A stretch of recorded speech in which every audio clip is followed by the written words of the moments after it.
Hi, I am Anna. I come from www.ntvforex.com.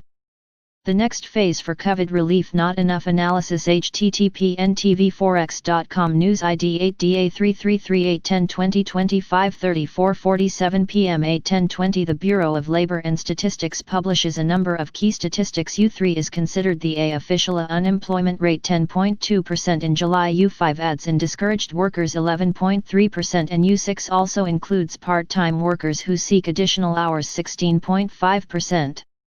These rates posted a historically large retrenchment from the record levels of the prior month, but theyâ still extraordinarily high.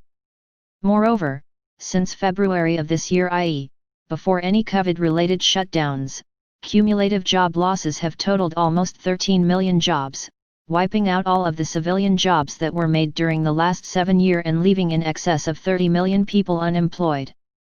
With this history as a backdrop, as we went into this past weekend, prospects for entering into a recovery phase anytime soon seem remote, at best, given that we continue to face a pandemic that is nowhere near being controlled. Congress's failure to extend the unemployment insurance supplement to those who had been getting it will reduce aggregate disposable income sharply, thereby serving to depress consumer spending from current levels and a round of layoffs in the state and local government sector is all but inevitable without federal aid directed there. The unwillingness to extend unemployment benefits and the reluctance to support state and local governments reflect either an inability to connect the dots and appreciate the desperate straits that millions of people will be facing without this aid, or else a callous indifference to that fate.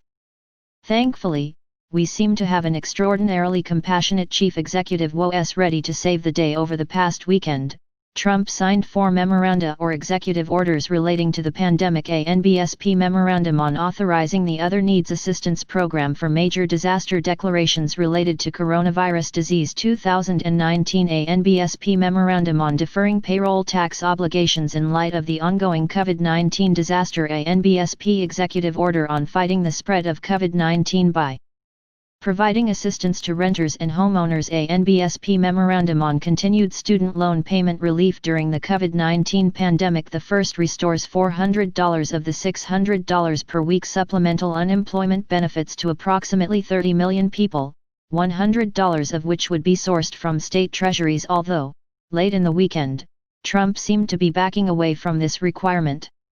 The second defers payroll taxes for operating businesses and employed workers until the start of next year.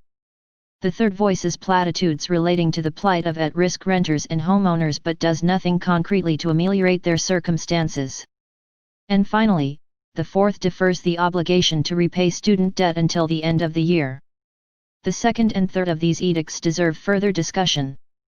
With respect to the payroll tax deferment, ever worried about taxes being too onerous, the Presidential's memorandum includes the following text: a. The Secretary of the Treasury shall explore avenues, including legislation, to eliminate the obligation to pay the taxes deferred pursuant to the implementation of this memorandum. A. Apparently, you can never have too many tax cuts. The fact that these taxes serve to fund the Social Security insurance and Medicare be damned. On assistance to homeowners and renters, as noted above, this executive order has no teeth.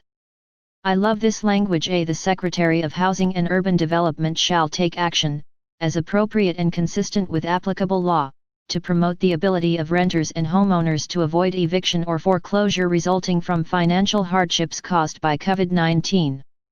Such action may include encouraging and providing assistance to public housing authorities, affordable housing owners, landlords, and recipients of federal grant funds in minimizing evictions and foreclosures. I am sure those dependent on that assistance are reassured. Thank you very much, Mr. President. The idea that these measures will materially alter the dire circumstances faced by those behind on their rent with little or no income, or that this aid will ignite the V-shaped recovery that the President has promised, would be laughable if people's lives weren't at stake. We are at a precarious juncture, and these half-hearted and half-baked responses are insufficient. They virtually assure an expanded population of those with food and housing insecurity and a deteriorating economy from already depressed levels. A much more generous response is required.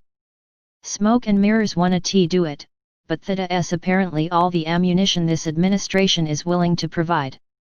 Subscribe our channel to receive the news as soon as possible.